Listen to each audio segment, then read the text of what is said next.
We're traveling from Beijing to San Francisco. San Francisco was the very first US city reached by a Chinese commercial flight back in 1981. And over the past 4 decades, flights have become a bond and bridge between the two countries on either side of the Pacific. But things were not easy recently. The Pacific is down there. It's fast enough, isn't it? What conquered my jet lag after 12-hour flight were first of all greetings from Roger. Ni hao ma. And I've been to China.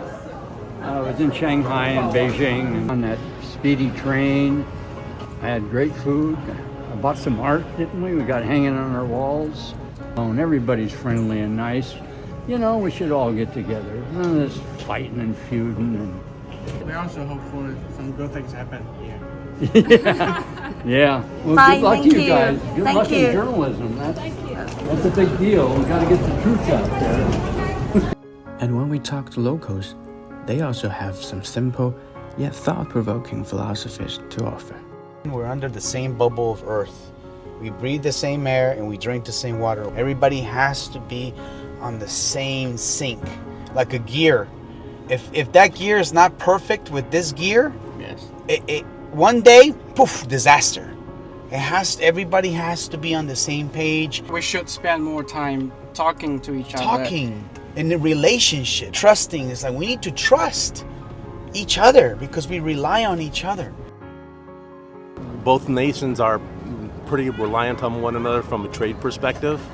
Our exports and imports make up majority from China, and I'm sure vice versa.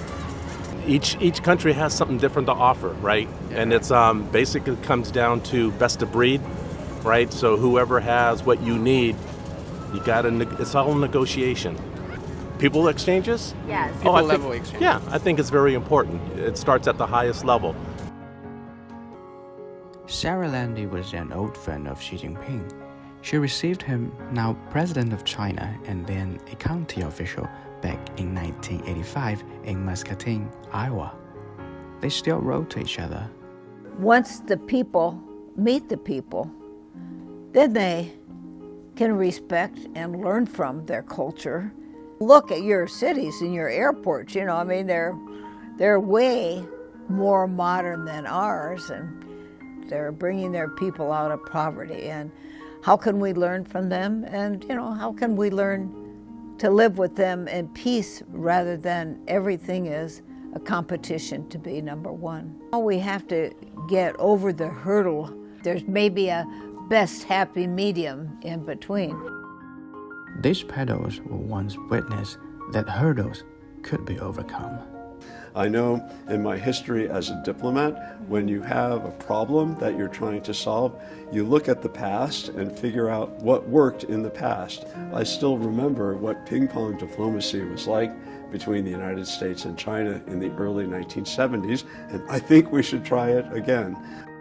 We are all beneficiaries of this ping-pong diplomacy, and we need to identify something similar to really reignite the normal exchanges. The younger generation of the people in China and in the United States, we need to engage with each other. We need to understand each other.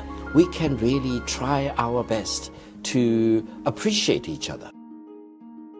Milei, a young Chinese animation artist now working in the US, is doing her part as forging a link between the two peoples.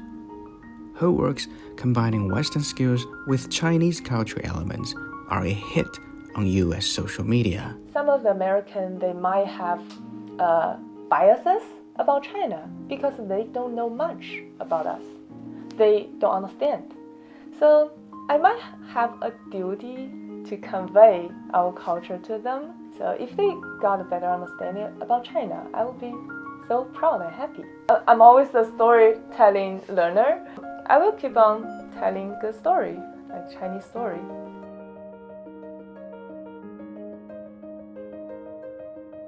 The breadth of the Pacific has enough space for the two countries. And when there is a need, we shall all try building a bridge.